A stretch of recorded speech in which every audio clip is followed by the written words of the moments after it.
Table टूल भोजपुरी में सीखल जाए। हेलो, नमस्ते। हम उमेश यादव आप सबके भोजपुरी कंप्यूटर लर्निंग में फिर से स्वागत करत बाटी। आप सबके प्यार दुलार और सपोर्ट से भोजपुरी कंप्यूटर लर्निंग आज एक अच्छा मुकाम पे पहुंच। आप सबके प्यार भरल लाइक सब्सक्राइब और सपोर्ट यह चैनल के और यह पेज के बहुत अच्छा सपोर्ट दिहल गए, ओकरे लिए आप सबके धन्यवाद देत। आगे के दिन में भी आप सब यह चैनल के और यह पेज के सपोर्ट कैल जाए। साथी लोग के हम यह चैनल के सब्सक्राइब करे के और फेसबुक पेज के फॉलो करे के कहा। हमन के आज हमन के आपन पढ़ाई के फिर से शुरुआत कैल जाए। अब बीचे में हमन के वीडियो कुछ लंबा गैप के बाद फिर से आज ये आप सबके बीच हम वीडियो अपलोड करत बाटी के आपन पढ़ाई के निरंतरता देत। आज हमन के माइक्रोसॉफ्ट वर्ड में होए वाला इंसर्ट टैब जौन रहाला ओमे होए वाला टेबल टूल्स के बारे में जानकारी लिहल जाए। अब एकरे लिए जानकारी लेवे खातिर आवल जाए हमन के माइक्रोसॉफ्ट वर्ड के ओपन कैल जाए। माइक्रोसॉफ्ट वर्ड के ओपन करे खातिर हम आपके पहले ही भी आइडिया बता दले ही। 2-3 तरीका से आप माइक्रोसॉफ्ट वर्ड के ओपन कर सकल जाला। हमन के माइक्रोसॉफ्ट वर्ड ओपन हो गेल। अब हमन के हमें टेबल टूल्स के यूज कैसी कैल जाला ओकरे बारे में जानकारी दिहल जाए। एकरे अगले वीडियो में हमन के इंसर्ट टैब में होए वाला पेजेज टूल्स के यूज कैल रहल गए। आज हमन के टेबल्स टूल के यूज कैल जाए। अभी टेबल्स टूल हमन के कोनो भी डॉक्यूमेंट में टेबल बनावे करथिन कैल जाला। अब यह टूल के हमन के यूज करे करथिन हमन के इंसर्ट में क्लिक करके इंसर्ट टैब में क्लिक कैले के बाद टेबल टूल्स में जब क्लिक कैल जाए तो हमन लगे ऐसा ऑप्शन आई। यह ऑप्शन में से इंसर्ट टेबल में आपके डिफॉल्ट टेबल जैसन रो और कॉलम का कॉम्बिनेशन मिली। तो यह में से आप जितना रो और कॉलम के सिलेक्ट कैल जाए उतना आपका टेबल बन जाए। देखल जाए हमन का टेबल बन गए। अब फिर अगर जो आपके दूसरा तरीका बा में टेबल बनावे के इंसर्ट में जाए जाए टेबल में इंसर्ट टेबल कह के ऑप्शन बा। यह पे क्लिक कर जाए तो आपके ऐसे एक डायलॉग बॉक्स आई। यह डायलॉग बॉक्स में आप नंबर ऑफ कॉलम यानी कि आपके टेबल में कितना कॉलम रही और कितना रो रही आप ओके डिसाइड करके यह क्लिक कर जाए। ओकरे बाद ऑटो फिट बिहेवियर भी आपके यहाँ से सिलेक्ट करे के पड़ी। देखल जाए फिक्स्ड कॉलम विड्थ ई का रही ऑटोमेटिक कॉलम विड्थ सब फिक्स्ड कर दे।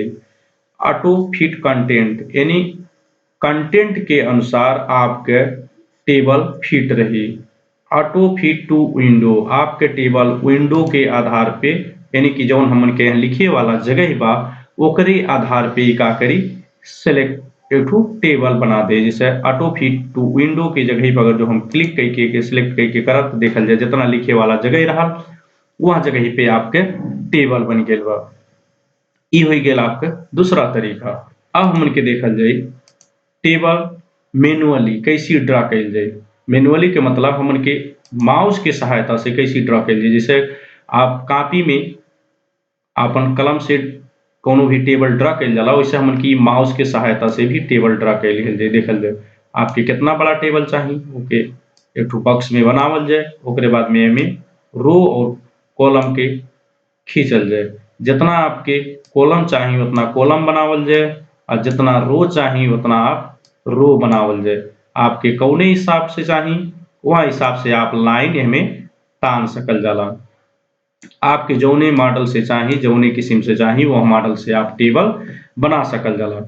याद रहे आप जब टेबल ड्रा कैल जाए माउस से तो ई जौन कर्सर बा यानी कि जौन पेंसिल जैसन देखल जाता एके आप सीधा तानल जाए यानी कि बॉक्स बनावे करथिन आप एके बॉक्स बनावे करथिन हल्का डायगोनल तान सकल जाला। लेकिन अगर जो आपके हमें लाइन ताने के बाद आपके जौन पेन बा जौन माउस के हैंडल कैल जाता वो सीधा ताने के पड़ी। नहीं तो जैसे आप यहाँ पे अगर जो तनी भरी से डायगोनल में तानल जाए यानी कि थोड़ा उसे फर्क हो जाए सीधा न हो के तो ई का हो जाए कि एक बॉक्स बन जाए। एके आप ख्याल कैल जाए। ये हो गया हमन के तीसरा तरीका। अब हमें टेबल में जाए तो अभी आपके और भी हमें टेबल मिली। देखल जाए आवल जाए एक्सेल सीट आप डायरेक्ट एमे एक्सेल सीट के इंसर्ट कर सकल जाला। अब देखल जाए हम यहाँ एक्सेल सीट पे क्लिक करत हूँ तो डायरेक्ट यहाँ एक्सेल सीट आ जाए। एमएस एक्सेल हमरे पढ़ल जाई दूसरे वीडियो में जब हम दूसरा सीरीज शुरू करब तो हमें हम आप सबके एमएस एक्सेल बहुत बढ़िया से सिखा देब। अब एमे देखल जाए हमन के एक्सेल के पूरा फंक्शनलिटी भइल एमे आ गइल। अगर जो हम एमे कोनो डाटा भर देती तो उ डाटा के अनुसार ई का हो जाई कि टेबल बन जाई। देखल जाए ई बन गए। हम बाहरे क्लिक कर देब, थोड़ा देर के बाद ही देखल जाए टेबल बन के तैयार बा। ई हमन के हो गया चौथा तरीका। अब आप आवल जाए टेबल में क्विक टेबल्स। ई आपके डिजाइन टेबल रहाला। इसे आप कोनो भी जैसे कैलेंडर भइल और भी कोनो किस्म के डिजाइन जोन चाही वह मॉडल में आप ई टेबल बना सकल जाला। ई आपके आवश्यकता अनुसार कुछ क्विक टेबल बना के देले बा। जैसे कैलेंडर देले बा तो आप कैलेंडर भी यूज कर सकल जाला। जैसे हम दिसंबर यूज कैली, दिसंबर चला था। मान ली अगर जो आपके संडे से शुरू करे के बा, देखल जाए संडे से लेके सैटरडे तक बा। कोनो-कोनो में का होला कि मंडे से वीक शुरू होला। जैसे इंडियन डेट में इंटरनेशनल डेट में वीक के शुरुआत मंडे से होला। तो वहाँ से भी आप कह सकल जाला। ओकरे लिए आपके कोनो समस्या ना होई। एके एडिट करके ई दिसंबर बा, फरवरी, जनवरी, फरवरी जो है जौन आप बनावल जी सब कुछ एमे बन जाई। हर महीना के आप अपने हिसाब से के डिजाइन कई सकल जाला। ई हो गेल आपके पांचवा तरीका टेबल इंसर्ट करे के। अब हमन के आवल जाई टेबल में कैसे काम कइल जाई। तो हम एक ठो टेबल इंसर्ट कर देती आ टेबल में थोड़ा सा डाटा भर देती। अब हमन के टेबल रेडी बा। अब यहाँ टेबल में हमन के कुछ डाटा भरल जाई, थोड़ा डाटा भर देले ही। अब देखल जाई हमें जैसे 1 2 3 4 ई जौन कर्सर बा एके आप टेबल में जौन मूव कइल जाई एकरे लिए आपके कीबोर्ड में एरो की देले रहला। देखल जाई 4 ठो डायरेक्शन के एरो की रहला। आप कीबोर्ड में देखल जाई तो आपके कीबोर्ड के राइट साइड में ई डायरेक्शन की मिल जाई। ठीक बा? ऐसे आप एके की जौन एमे कर्सर बा ओके नीचे ऊपर लेफ्ट राइट में सार सकल जाला। आ ओकरे बाद में जैसे मानती अगर जो आपके 1 बाय 1 सारे के बाद तो आप टैब यूज से सकल जाला। लेकिन आपके पीछे शिफ्ट करे के बाद तो शिफ्ट के साथ में जब टैब प्रेस कइल जाई तो उ पीछे ले जाई और टैब भर के प्रेस कइल जाई तो आगे ले जाई। एके ख्याल रखल जाई। ई चीज हमन के हमें कई सकल जाला। ऐसी टेबल में हमरे काम कइल जाई। अब टेबल टैग हमन के सामने जब आ गइल तो एमे देखल जाई एकर जैसे हमन के ई कॉलम के साइज जौन बा ई ज्यादा बा हमन के इतना ना चाहिए। देखिए हम कम कर देली। अब नाम वाला साइज थोड़ा ज़्यादा चाहे तो एके थोड़ा बड़ा कर लिहल जाई। आवश्यकता अनुसार एकर साइज हमन के घटा बढ़ा सकल जाला। तो साइज घटावे बढ़ावे करथिन कर्सर के जब भी मूव कइल जाई तो देखल जाए ई थोड़ा के आपन शेप चेंज करता। 2 ठो डायरेक्शन दिखावता। जौने डायरेक्शन में आपके दिखावता लाइन के आप वही डायरेक्शन में तान सकल जाला। देखल जाए 2 ओर एरो दिखावता कि त आप लाइन यहाँ तान सकल जाला कि त लाइन यहाँ तान सकल जाला। अब ई मॉडल से आप एके एकर साइज जौन बा अपने हिसाब से मिला सकल जाला। हाँ, अब एके मिलौले के बाद में अगर जो आपके कोनो समस्या बा त ओहमे भी आप एके एडिट करके मिला सकल जाला। अब देखल जाई अगर जो एके ऊपर और ताने के बाद तो देखल जाई यहाँ जब कइले त यहाँ नीचे ऊपर एरो दिखावता तो आप ऊपर नीचे के तान सकल जाला। ई हो गेल आप में टेबल करे के काम। टेबल में कैसे काम कर सकल जाला। अब टेबल आपके अगर जो एक्टिव बा तो आप लगे टेबल टूल्स के एक ठो टैब यहाँ आ जाई। आपके देखल जाई डिजाइन और लेआउट यहाँ 2 टैब आप पावल के टेबल टूल्स में। डिजाइन में टेबल के डिजाइन के रिलेटेड काम कइल जाला। लेआउट में टेबल कैसन दिखाए के चाही, टेबल में का होए के चाही वो हमन के लेआउट से देखल जाई। डिजाइन में टेबल के डिजाइन जैसे देखल जाए हेडर रो चाही कि नहीं चाही। नहीं चाही तो आप हटा सकल जाला। एकरे लिए आप नॉर्मल टेबल चूज कर सकल जाला। हेडर रो चाही तो आप एकरे लिए हेडर रो के सिलेक्ट कर सकल जाला। फर्स्ट कॉलम चाही कि नहीं चाही। आपके चाही तो के लिख सिलेक्ट कर सकल जाला, नहीं चाही तो हटा सकल जाला। टोटल रो ई कुल आपके टेबल से रिलेटेड जब यह इस टेबल स्टाइल में जाइल जाई तो ई कुल के काम टेबल स्टाइल्स ऑप्शन यानी कि टेबल स्टाइल के ऑप्शन में ई आवाला। अब आप आवल गेल टेबल स्टाइल में। तो टेबल के बहुत कुछ स्टाइल बा। आप एमे से कौनो भी स्टाइल आप चूज कर सकल जाला। जौन स्टाइल आप चूज कइल जाई उहे टेबल आपके लिए रेडी हो जाई। एकरे लिए आप यहाँ से काम कर सकल जाला। हमन के नॉर्मल टेबल के जौन लेआउट लिहल हलगे, स्टाइल लिहल हलगे वही पे हमरे काम कइल जाई। अब यहाँ आवल जाए तो टेबल में शेडिंग, यानी कि टेबल में कोनो कलर फिलअप करे के बाद तत्कालीन जैसे हमन के जहाँ कर्सर एक्टिव होला टेक टेक जोन करा था ये एक्टिव सेल हो, यानी कि एक्टिव वाला जगह हो। अगर जो हम ऐसे डायरेक्ट शेडिंग करब तो सिर्फ वही बक्स भर में हो, यानी कि वहाँ सेल भर में हो। अगर जो हम पूरा टेबल के एक्टिव कर देव क्लिक करके तो अब शेडिंग करब तो पूरा टेबल में कलर भर जाई। ठीक बा, तो यहाँ से हमरे का कह सकल जाला कलर वलर भर सकल जाला, शेडिंग कह सकल जाला हमें। तो जहाँ चाही उतना भाग पहले आप सेलेक्ट कर लीजिए। ओकरा टेबल बॉर्डर, आपके टेबल बॉर्डर जौन बा ये जौन टेबल के बॉर्डर बा एकर साइज घटावे बढ़ावे के ये आप चेंज कर सकल जाला। अब आपके एसएन में अगर जो आपकी डायगोनल कोनो दूसर लाइन चाही तो आप यहाँ से ले सकल जाला। कबो को जरूरत पड़ला हमन के, जैसे बहुत बड़ा जब कोनो चीज बनावल जाला तो हमें एक ठो में 2 डायरेक्शन, एक ठो जैसे रो के इंगित कराला, एक ठो कॉलम के इंगित कराला, यानी कि 2 पार्ट लिखे के रहला तो हमरे का कइल जाला एके लिहल जाला। इहो आपके एहमेर से कह सकल जाला। ई बॉर्डर से जाके आप एके ड्रा कर सकल जाला। ख्याल रखल जाए बॉर्डर से ड्रा कर सकल। अब ई हो गेल हमन के बॉर्डर स्टाइल। अब बॉर्डर स्टाइल्स में अगर जो हमरे देख सकल जाला तो और भी किस्म के बॉर्डर से आपके कोनो चीज में से बॉर्डर ना आइबा तो ओके बॉर्डर और दे भी सकल जाला। कौनो पे इनसाइड वर्टिकल। अब आवल जाए हमन के ड्रा बॉर्डर्स, यानी कि जौन ई हमन के ड्रा कइल गेल बा टेबल एकर बॉर्डर हमन के फर्क करे के बाद यहाँ से जाके हमन के एकर साइज आ स्टाइल बॉर्डर के चेंज कर सकल जाला। अब देखल जाए कौन वाला बॉर्डर आप चेंज कर लिए ओके आप एके तान दिहल जाए तो वहाँ तक आपके बॉर्डर उ चेंजेज हो जाए। तो ये बॉर्डर आप ड्रा कर सकल जाला। आपके फिर से कहूँ ड्रा करे के बा तब पर भी आप एके ड्रा कर सकल जाला। अब जहाँ जहाँ ड्रा कइल जाए वो बॉर्डर के शेप स्टाइल सब चेंज हो जाए। देखल जाए ये सब चेंज हो जाता। तो ई मॉडल से हमन के का कह सकल जाला कि बॉर्डर के भी डिजाइन चेंज कर सकल जाला। पेन कलर एमे से दूसर कलर भी हमरे यूज कर सकल जाला। जैसे आपके दूसर कोनो कलर यूज करे के बा तो आप हर बॉर्डर के कलर चेंज रख सकल जाला। जैसन आप रखल जाए वैसन ही बॉर्डर वैसन कलर आपके दे। तो आप अपने हिसाब से कोनो भी बॉर्डर के कलर पे चेंज कर सकल जाला। ई हो गेल ड्रा टेबल में आपके रहल ड्रा बॉर्डर। अब आ गया इरेजर। इरेजर के अगर जो यूज कइल जाए तो इरेजर के काम है खास का हो मिटकावे के, कोनो चीज रही तो ओके मिटका दे। एके का कइल जाए इरेजर पे क्लिक करके अगर जो मानथी हम एकर कोनो पार्ट मिटावल चाहते, अगर जैसे ही मिटावल चाहते तो पे क्लिक करब तो ई जहाँ जहाँ क्लिक करब जोने जोने बॉर्डर पे वो बॉर्डर का हो जाए कि मिटिक जाए। देखल जाए आपके ही मिटिक जाता, यानी कि मिटावे के काम कराला, ओके हटावे के काम कराला। ई हो गया इरेजर के काम। अब हमन के आवल जाए लेआउट में टेबल लेआउट। टेबल लेआउट में आप देख सकल जाला tables, row and columns, merge, cell size, alignment, data ई टूल्स अवेलेबल बा। आप सेलेक्ट में जाके जैसे जौने जगह आपके कर्सर रही, जैसे मान ली फिलहाल हमन के कर्सर यहाँ जगह पे बा, हम सेलेक्ट में जाके सेलेक्ट सेल करब तो ई सेल सेलेक्ट होई। अब वो सेल सेलेक्टेड बा वहाँ हमन के वो एक्टिव सेल हो। अगर जो हम सेलेक्ट कॉलम करब तो वो पूरा कॉलम सेलेक्ट हो जाई। ठीक बा। अगर जो हम सिलेक्ट रो करब तो फिलहाल पूरा कॉलम के पूरा रो में सिलेक्टेड देखा होता तो पूरा रो का हो गेल कि सिलेक्टेड हो गेल। अब हम यहाँ से कंट्रोल जेड कैली, फिर अब आपके यहाँ से क्लिक बा कोनो भी कॉलम में आप इनकी टेबल सिलेक्टेड बा, टेबल एक्टिव बा तो आप सिलेक्ट टेबल कर लिए तो पूरा टेबल सिलेक्ट हो जाए। यूं से आप सिलेक्ट कर सकल जाला।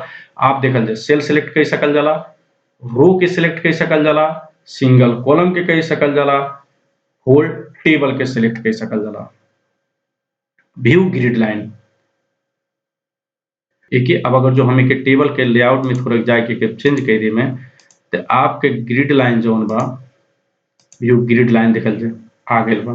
खास अगर जो टेबल बढ़िया से विजिबल ना बा तो ओके ग्रिड लाइन से आप ले आ सकल जाला। एक खास ग्रिड लाइन के काम वो होला। ठीक बा, यहाँ से आप एक कह सकल जाला। हमन के का कइल गए टेबल के डिजाइन थोड़ा चेंज कर दिया लाल के। अब यहाँ में ले जाइए तो ग्रिड लाइन के का होके कि जौन हमन के लाइन बा जहाँ जहाँ वो सब लाइन रहले के नाते ग्रिड लाइन देखा नाई पड़ाला।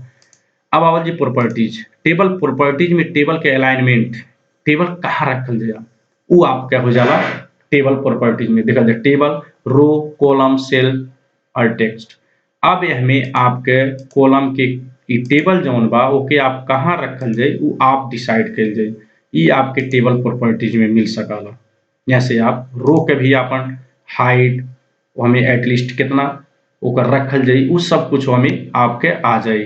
कॉलम में भी आप ओकर विड्थ केना रखल जाई, measure in inches, okay inches में परसेंटेज भी बा आपके, कुछ भी आप दोनों एके यूज कर सकल जाला। सेल फिलहाल हमन के जौन सेल बा ओमे जौन डाटा बा वो कहाँ रखल जाई, उ आप यहाँ से चेंज कर सकल जाला। हर टेबल के जैसे हम ऐसे सेलेक्ट कैली, प्रॉपर्टीज में जाए के सेल के डाटा जौन बा उ सेंटर कर देले ही देखल जाए सारा डाटा कहाँ चल गया, सेंटर में चल गया बा।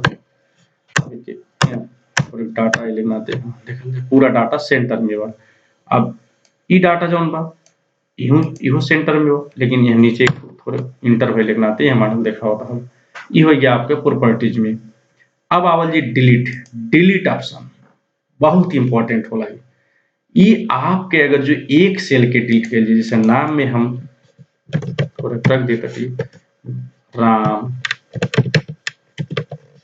उमा, रमा, गीता, अभी कुल नाम बा। मानती हमें ई आला जो उमा वाला सेल बा कि हम डिलीट कर चाहती। अब एकरे हाथ हम एड्रेस रख देती लुम्बिनी, ठीक बा, BHW कुछ भी आप रख सकल जाला, लुम्बिनी, बुटोल कुछ भी रख सकल जाला। आप देखल जाए अगर जो हम इस सेल के यहाँ से डिलीट करत ही, देखल जाए डिलीट ऑप्शन में डिलीट सेल, डिलीट सेल करने के बाद में आपके ऑप्शन आवला शिफ्ट सेल लेफ्ट, यानी कि राइट वाला सेल शिफ्ट हो के लेफ्ट में जाए। देखल जाए लुम्बिनी वह जगह पे आ गए। ई सेल है पूरा, ई टेबल से ई सेल एक ठू शिफ्ट भइल तो पूरा लेके पीछे के जितना रहल सब शिफ्ट हो गया। कंट्रोल जे अब एक फिर से डिलीट में ले ली, अब आके यहाँ फिर डिलीट कर ली। डिलीट सेल कैले के बाद सिलेक्ट शिफ्ट सेल अप, अब ऐसे का हो जाए कि नीचे वाला ओकरे जगह पे आ जाए। अब नीचे से हमन के चेंजेज नहीं दिखाता, यहाँ से के लाल दिखात रहे, यहाँ से ना दिखाइल, यानी कि ई का भेल कि नीचे के ऊपर तय आयल लेकिन पूरा डाटा ना आयल बा। ई रो ई जो कॉलम बा यहाँ कॉलम भर के आयल बा, देखल जाए ठीक बा। ती ऐसा हो जाला, एक यहाँ से कह सकल जाला। अब डिलीट कॉलम जौने में आप कर्सर रखल गेल बा वो पूरा कॉलम यहाँ से डिलीट हो जाए, देखल जाए पूरा कॉलम डिलीट हो गया। अब डिलीट यहाँ आवल जाए डिलीट रो, जौने में आपका कर्सर बा वो पूरा रो डिलीट हो जाए, यहाँ से आप कह सकल जाला। अभी हम जौन बैक कह के फिर ला देती कंट्रोल जेड करती ताकि आपका फिर डाटा फिर अब और आ जाए तो फिर कहाँ से सिखाई के ओके हम लावल करती। डिलीट टेबल सबसे इंपॉर्टेंट पॉइंट, जब कहूँ भी डॉक्यूमेंट में हमन के टेबल इंसर्ट कर दिया जाला तो टेबल डिलीट करे करती हमन के सीधा कीबोर्ड से डिलीट ऑप्शन यूज कर जाला, तो हमें के डाटा भर डिलीट हो जाला। हमन के टेबल डिलीट करे के बाद एकरे करथिन टेबल डिलीट करे करथिन आप एकरे लिए टेबल पे कहूँ भी क्लिक करके कहूँ भी क्लिक कर दीजिए, ओकरे बाद में लेआउट में जाके डिलीट में डिलीट टेबल ऑप्शन क्लिक कर तो पूरा टेबल डिलीट हो जाए। यहाँ से आप टेबल के डिलीट कर सकल जाला। अब इसे आगे बढ़ जाए इंसर्ट रो, इंसर्ट कॉलम, इंसर्ट जो आप इंसर्ट रो भी कह सकल जाला, कॉलम भी कह सकल जाला, लेकिन हमें कहा था इंसर्ट एबो, इंसर्ट बिलो, इंसर्ट लेफ्ट, इंसर्ट राइट। अब हमें बुझे वाला बात पर एबो आते बिलो, अगर जो हमन के एक रो के साइड से देखा जाता कि तो रो के ऊपर डाटा नया रो ले सकल जाला कि नीचे, यह काले बा बिलो और एबो। तो अगर जो हमन के कहूँ भी जैसे 2 नंबर में हम रख ले ही ऐसे एबो में हमें रो चाहिए तो हम इंसर्ट एबो करब, ठीक बा। ये सिर्फ रो के ऑप्शन हो कित बिलो कित एबो। अब ऐसे एबो कैले के बाद में आप आवली लेफ्ट और राइट, लेफ्ट राइट के कर होला कॉलम के कित लेफ्ट हो सकला कित राइट हो सकला। तो नेम जौन बा एकरे हम अगर जो लेफ्ट में इंसर्ट करत ही तो ओकरे लेफ्ट में नया कॉलम आ जाई, अगर जो हम नेम के राइट में क्लिक करत ही तो ओकरे राइट में नया कॉलम आ जाई, यानी कि रो के अबव और बिलो रहाला, कॉलम के लेफ्ट और राइट रहाला। अब देखल जी यहाँ देखल जाता तो मर्ज सेल अभी डीएक्टिव बा, लेकिन अगर जो हम दू ठो सेल अगर जो सिलेक्ट कैली तो एक्टिव हो जाए, यहाँ क्लिक करब तो ई सेल मर्ज हो जाए। जवन आप सिलेक्ट करके जौने जौने कॉलम के लिखल जाए वो मर्ज कर दिया जाए। मर्ज का मतलब होला कि एक में मिला दिहल गए, ठीक बा। अब स्प्लिट सेल, ये जौन सेल बा एक अगर जो आप स्प्लिट कर चाहल जाता, स्प्लिट का मतलब फिर से ओके ब्रेक कर जाता, बॉक्स में बनावल चाहल जाता तो आप एके बहुत आसान से एके का कह सकल जाला ब्रेक कह सकल जाला। अभी हमें आप कुछ भी कह सकल जाला देखल जाए हमें 4 कॉलम चाहे तो 4 हो जाई, 2 चाहे तो 2 2 रो चाहे तो 2 हो जाई, एक कॉलम के 2 रो बनावल चाहल जी तो वो बन जाई। एहमे से आप काम कह सकल जाला। स्प्लिट टेबल ओ अभी पूरा टेबल आप कहूँ काम कइल जाता उ एके टेबल में पूरा बना दिल गया लेकिन उ का चाही 2 टेबल में चाही। तो आप टेबल के का कह सकल जाला स्प्लिट कह सकल जाला। अब हम 2 नंबर में क्लिक करके स्प्लिट करब तो 1 नंबर वाला पार्ट दूसर हो गए और 2 नंबर वाला पार्ट दूसर हो गए यानी कि हमार टेबल का हो गए ब्रेक हो गए 2 भाग में। अभी सिंगल टेबल ना रहल, अभी टेबल छुट्टे हो गए, उ टेबल छुट्टे हो गया। अब हम एके नीचे ऊपर तानब तो उससे हमार कोनो फर्क नहीं पड़ी। ठीक बा? ई टेबल दूसर हो, उ टेबल दूसर हो, कौनो और एके सारब एकरे एहमे कोनो भी इफेक्ट अप्लाई करब। जैसे मानती ई अगर जो हम एक किस्म से ई कॉलम के अगर जो हम डिलीट कर देली, ठीक बा? तो ऊपर वाले के कौनो असर नाई पड़ी। ई हो गेल हमन के स्प्लिट टेबल भइले के बाद टेबल दुनू फरक-फरक हो जाला। ठीक बा? सिंगल टेबल के आप ब्रेक करके जैसे कोनो पेज ब्रेक कइल जाला वैसे टेबल के आप स्प्लिट कह सकल जाला। ऑटो फिट कंटेंट अभी जो हमन के डाटा बा ई कंटेंट के अनुसार फिट करे करथिन हमरे ऑटो फिट पे अगर जो क्लिक कर दिहल जाई ऑटो फिट कंटेंट के आधार पे तो पूरा डाटा के आधार पे हमन के टेबल फिट हो जाई। ठीक बा? ऑटो फिट विंडो विंडो के आधार पे फिट हो जाई।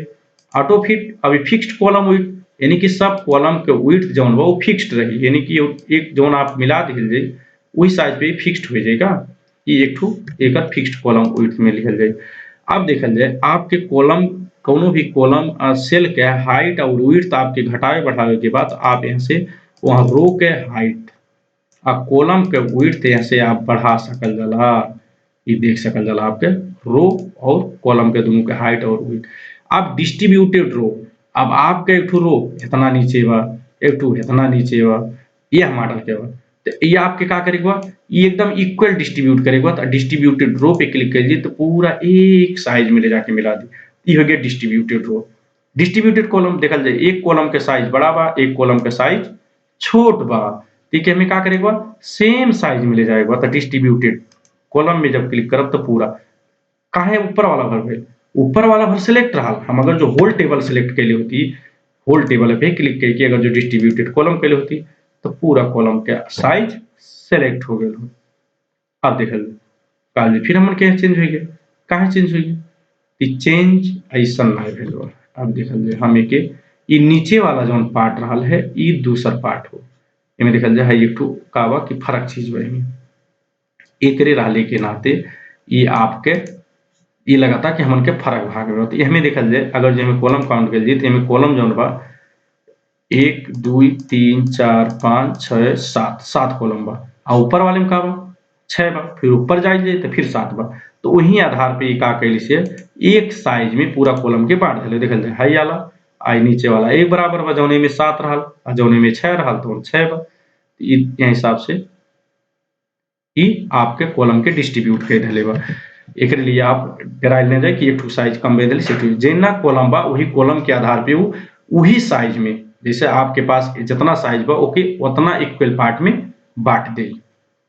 अब ये आ गया अलाइनमेंट ती आपके जो कंटेंट बा ई कौने जगह आप रखल जाई ओकर अलाइनमेंट के देखल जाए यहाँ से आप चेंज कर सकल जाला। रह गेल आपके जो टेक्स्ट के डायरेक्शन बा ये टेक्स्ट के डायरेक्शन आप यहाँ से चेंज कर सकल जाला। ठीक बा ये आपके टेक्स्ट डायरेक्शन यहाँ से चेंज हो जाए आप अपने हिसाब से के मिला सकल जाला। ये हो गया सेल मार्जिन जौन सेल हमन के हमें बा एक एक टू बक्स ओकर मार्जिन कितना रखल जाए आप यहाँ से सेट कर सकल जाला। लेफ्ट राइट टॉप बटन आप 4 ओर से एकर मार्जिन सेट कर सकल जाला। सॉर्टेड अब आपके नाम के आधार पे डाटा के सॉर्ट करेगा तो आप यहाँ क्लिक कर जाइए ओकरा में टेक्स्ट जौन बा ओकरे आधार पे आप का करिए असेंडिंग ऑर्डर में लिखल जाए देखल जाए आपके पूरा डाटा सॉर्टिंग हुई है। ई सॉर्टिंग का काम कराला। रिपीट हेडर के जैसे प्रिंट कल जाता अगर जो टेबल 2 पेज 3 पेज में गए है तो आपके का हो जाला कि रिपीट हो जाए देखल जाए हम ई टेबल के 2 पेज में ले लेती 2 पेज में आई गए। अब हम डाटा के पूरा फिलअप कर देती यह के डाटा के कॉपी करके हम पूरा फिलअप कर देती। एक बार देख लिया जाए रिपीट हेडर कैसी काम कराला।